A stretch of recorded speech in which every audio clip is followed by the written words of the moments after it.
Timeless. All right, let's not go too far here. This is classic. It's fine. Oh, hey. You mad at my Snoop Dogg and my Dr. Dre and all that? Are you mad? You got to have a little depth to your game. Y'all want to talk about me and Pandora's Box? Big John, I didn't heard. I'm actually offended. Slick now. Rick, Outkast. Okay. All right, it's fine. Anderson .Paak. No, it's cool. Pac, Tribe Called Quest, Bonita Applebum. No, it's fine. He's got some Snoop. He's got some Dre. He's got some Pac. It's fine. No, it's cool. I'm just gonna have all Sublime now going forward. We grew up in different parts of Pacific Grove. It's true. I was on 17 Mile Drive. Yeah, you ever hear about that? Yeah. Burbs. John Steinbeck wrote about it. It's pretty popular. The Burbs? Is that the Burbs? No, that's... So Big John was in the hood. You were in the Burbs. 17 Mile Drive. Look it up, Ante. What's up with 17 Mile? Is that the hood? No, it's very famous. It leads into Pebble Beach, Carmel. It's very famous. So you was in the Burbs. I was somewhere. We were renting. We didn't own. You were in the Burbs. Big John was out there with the Crips and Bloods. Bobby Rosinski in the Burbs. Yeah, Bobby in Charlotte. Yeah, wait a second. Yeah, you didn't like that. No. You like that? So only a little emotional. A little Raider fan coming out at you, man. You Raider fans get a little sensitive. Well, when it comes to my music, you know press what? some buttons here. You guys get a little testy. You know? Bobby Rosinski, what's happening, man? Afternoon Rush, 7:30 in Charlotte. We love Charlotte, North Carolina. Guru's daughter Mia is going to be in Greensboro, North Carolina, A&T. But we got to ask about Sam Darnold and what he did with the Panthers. Also, thanks for Christian McCaffrey. Do you want to give up Mr. Burns off the edge? We'll love to have him, too. Bobby, good morning, man. What's happening out there on the East Coast? Just enjoying a day that's only in the 80s out here in Charlotte, North Carolina today. So not so bad right now. That's sticky, right? You got the humidity. Sticky. You got humidity, yeah. Yeah, it is brutal here, but this is a brief rest we have here the next 3 days. But other than that, 95, 98. Oh, my gosh. Well, high up there, and Panther training camp, I'm sure having fun in Spartanburg. Hey, well, you know what? I mean, it's about 58, 59 degrees out here in San Francisco, and it's gloomy, foggy. Nice breeze, wind. You can ride around with the windows down. I'm jealous. I mean, I enjoyed my week in Super Bowl 50 out there a few years ago, so I look forward to maybe one day getting back. Hopefully one day getting back. I was rooting for you in the Super Bowl 50. Don't lie. Cam Newton and those guys, that was a fun team to cover or a fun team to watch here. Sorry Super Bowl 50 didn't work out. But we got to ask you about Sam Darnold because he's out here now in San Francisco, and there's been rumors of Sam Darnold and Kyle Shanahan for many, many years. And a lot of people out here believe that Sam Darnold right now is a leader in the clubhouse for not only the backup job to Brock Purdy, but may see some snaps in the regular season if Brock was to go down. So, look, I look at the last game against the New Orleans Saints. He was 5-15, 43 yards. I see that he fumbled the ball 15 times in 18 starts the last 2 years. So, what was Panther fans, or what did you see from Sam Darnold in his time with the Carolina Panthers? Well, I was probably one of the few that actually liked Sam Darnold, and instead of this team trading up to number one to get Bryce Young, I was fine if they would have kept Sam, because you can look at the numbers when he took over last year after the Baker Mayfield scenario finally came to an end for the Carolina Panthers, and with competent coaching, which you guys now have, obviously with Steve Wilkes out there as well, as we send every good thing we have out to the West Coast, but Sam Darnold played fine. Yeah, the last game of the year, there's nothing to play for. They'd lost to the Bucs the week before, and actually Sam played well in that game, but that eliminated them, so there wasn't anything to play in that game against the Saints. But if you look at those numbers at the end of November through December, Sam Darnold actually didn't play bad. I mean, this is a guy that I'm excited for to see what he can do with real head coaching with Kyle Shanahan. I mean, this is a guy who had Todd Bowles his first year, Adam Gase for 2 years, and then Matt Rule for a couple seasons. That's about as bad as you can get in my book of trying to have a head coach lead you in the National Football League. So Kyle Shanahan and what we've seen him do, I do think Sam Darnold can play really well out in San Francisco if he does get that opportunity over Brock Purdy. What did you see from him last year, Bobby? You mentioned that you weren't as hard on him as some others may have been. What did you see from Sam last year that gives you hope that he could turn his career around and, produce like he was in that top 5 pick? Well, we can go to last season. The biggest difference we had with the Panthers last year and once Steve Wilkes took over is you had a run game that this team was committed to. Dante Foreman, who's now in Chicago, was the lead back after a CMC got dealt out to San Francisco.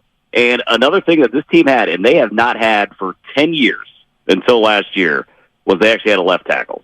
So they had drafted Ike Ekwonu out of NC State in the first round. Now, Taylor Moton's been the right tackle. He's been good for a few years, but they have never had a left tackle. The offensive line for the Panthers has probably been bottom 10 in the league for a long time. Even the year they went to the Super Bowl with Cam Newton, that was not a very good offensive line, and that's why they lost to the Denver Broncos in that game. So you actually had an offensive line. DJ Moore, who they traded away, is a true, to me, number one wide receiver, and Sam Darnold was put more in a situation to be successful, and that wasn't the case before. So again, to me, when you take that to San Francisco and what I have watched from a distance with Kyle Shanahan, and even when he was the offensive coordinator with the Atlanta Falcons, he can make things work. We haven't had a tight end here in Carolina since Greg Olsen left about 5 years ago. We'll see what Hayden Hurst can do this year, but obviously you got George Kittle. We didn't have that when Sam Darnold was the quarterback here, so there was just so much in favor of Sam if you put him in the right spot to actually work in this league, and I think that's why he's maybe getting a chance with a third team in the National Football League. Bobby Rosinski, Afternoon Rush on 7:30 in Charlotte, North Carolina, breaking down Sam Darnold. And look, I'm not going to lie, first couple practices I attended out here in the Bay Area, he lit it up, man. He looked really, really good. You could see the arm talent. You could see the size. You could see the zip on the football. My concerns is ball security. You could look at the numbers right here with the 13 interceptions in 2021, just 3 last year, but the fumbles in the pocket. How was his ball security? How did he tighten that up? Yeah, and look, that's a concern, and as we've seen it through his, first 5 years in the National Football League, I think that's always going to be there, but then you go to the coaching aspect of it, and to me, that's where Kyle Shanahan plays a big part in making sure Sam Darnold is better in that situation. For Matt Rule, the first 2 years he was the head coach here, they didn't have experience on the coaching staff. They did bring it in last year with Ben McAdoo being the offensive coordinator, but also go last year. Sam Darnold, this team traded for Baker Mayfield on July 6th. And then they made this fake quarterback competition that we had to deal with for 3 weeks during camp when you knew Baker Mayfield was going to be the guy. And then Sam was kind of just cast off. I think he had an injury at one point. He was gone for a little while. And then when Baker eventually got moved to the Los Angeles Rams, then we saw Sam Darnold take over. And I thought over those stretch of games, he played decent. You could actually go to the first year with Carolina, too, in 2021. Right. The Panthers actually started 3-0. Yeah. And Sam Darnold looked great running the football. He was making plays, throwing the ball, and then some injuries popped up for this team. I know he suffered one that played a part in it here. So I think the turnovers are probably something you're going to have to live with, but I'll go to the coaching one more time here. If that improves, because I can't say he's had that through 5 years in the National Football League, that will help Sam Darnold be more productive as a quarterback. Now, I remember watching, you guys, when you played, was it the Vikings in the playoff game, and I think Jimmy G didn't throw a pass for about an hour and a half. Maybe that would be the same thing they do with Sam Darnold, but still, this guy, as you said, you mentioned during camp, the talent is no doubt there. It's the reason he was a top pick from the New York Jets out of USC 5 years ago. You're talking about getting put in the right situation, right, with Sam Darnold, and we can juxtapose that with what's going on with Christian McCaffrey. I cannot think, Bobby, of a more perfect situation for a guy like Christian McCaffrey than being in a Kyle Shanahan offense. What did you see from him last season that just makes you think, man, this guy has it all? Could we be looking at an MVP type of season for Christian McCaffrey? I know it's crazy. It's a quarterback-driven league, but that's how good this guy was last season under Kyle Shanahan. Yeah, he's incredible. And the issue here in Carolina, and I actually wasn't opposed to the trade and part of where the Panthers were as a football team and to see what hopefully you could get in return from San Francisco. But for Christian McCaffrey, it was health. I mean, we just went through a couple of years here where you could not rely on him to be out there for 16, now 17 games. Now, in San Francisco, he went out there, and last year overall, even on his time with the Panthers, CMC was a healthy guy, but you put him out there with Shanahan, with Deebo Samuel, George Kittle.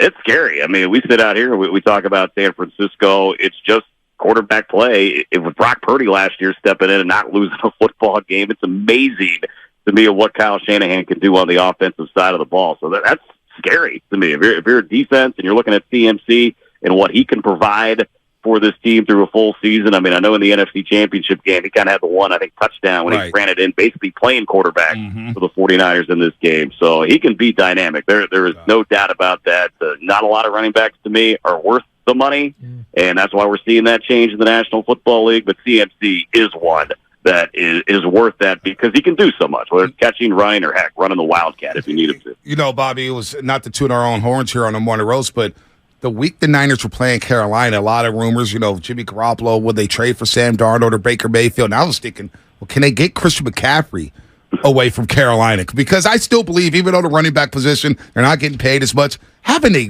running back who could hit home runs like a Christian McCaffrey, a Derrick Henry, that does so much for your offense. But I do want to switch over to the defense because you mentioned Mr. Wilkes, who was the interim coach with Carolina. I thought he may get that job. They really rallied around him. What type of defensive coordinator are the 49ers getting here? Is this guy a blitz-heavy guy? We know he's a secondary specialist. Tell us about Steve Wilkes a little bit.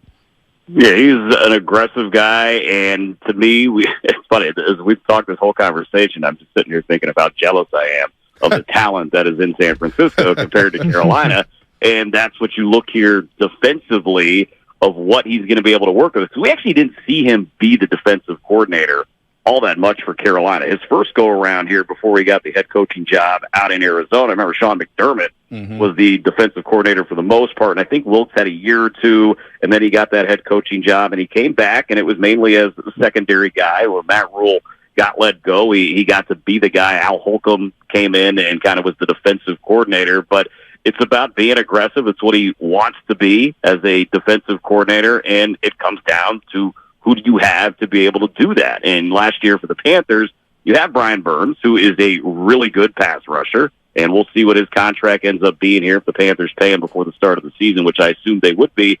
But it's what other weapons do you have? And for the Panthers last year, your two corners are always hurt, and J.C. Horn and Dante Jackson, so that limits what you're going to be able to do. And I think for Steve Wilkes, a lot of love for him came back, and we can go to the Super Bowl team in Super Bowl 50, where you had a Josh Norman, a guy who broke out playing under Steve Wilkes. Captain Munnerlyn was a seventh-round pick, and he developed into a really good corner. And that defense back in 2015 was an aggressive, flying defense and forced turnovers all over the place. And we know that's what changes football games. And for Steve Wilkes, I think that's it. It's being aggressive and trying to take that ball away, because you do that, as good as the offense could be for San Francisco, I mean, this is a team that can clearly make a case that they're best 53-man roster in the NFL. So you say all those nice things about Steve Wilkes. Why isn't he the head coach in Carolina then? He coaches defense. Yeah, that was pretty much it to me. For David Tepper, he wanted the offensive guy. They were thinking, they knew they were going to go out and get a rookie quarterback, whether at the time they were going to vault all the way up to one. I'm not sure they knew, but then you got Frank Reich, clearly the ties here, being the first ever quarterback for the Carolina Panthers. There were a lot of people that wanted to see Steve Wilkes get the job. I was fine if they went that route. I understand of why Frank Reich got it, and I'm hoping Steve Wilkes will get that opportunity again. He got the 1 year in Arizona, which to me, you can't blame on him when you look at that whole organization of how they run. But he saved this team last year. There's no doubt about that. They were sitting there in Tampa Bay, was that New Year's Day or maybe New Year's Eve, and had a chance, if they would have won, to maybe actually get to the playoffs, which would have been incredible. So he's well-liked by the players. He's well-liked by everyone here. I mean, he's a Charlotte guy, went to App State College just about 2 hours away. So this is a guy well-liked, and it's lucky for San Francisco. They got him, man. I mean, he should be just pick up right where this team left off last year. And we know San Francisco, the last two defensive coordinators have gotten head coaching jobs, and Robert Saleh with the New York Jets, and of course DeMeco Ryans now in Houston on a 6-year deal. Steve Wilkes, it feels like to us, maybe one and done with the San Francisco defense. All right, before we get you out of here, Bobby, Bryce Young, how's he looking? Because he's a California kid, Matter Day with Alabama, won a Heisman trophies, really good quarterback. How are Panther fans warming up to Bryce Young?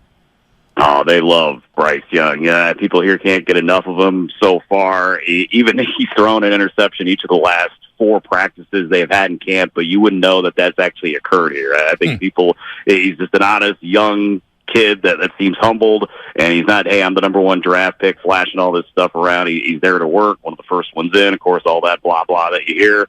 But I love Bryce Young. I think the fans love him. My only concern is, will that body hold up watching the Netflix quarterback series where you see the hits Kirk Cousins, Pat Mahomes take, and the work they go through? As you guys know, Bryce Young is not a big dude, and that's the concern for me here as we move forward. Not that the talent's not there. I 100% believe the talent is there.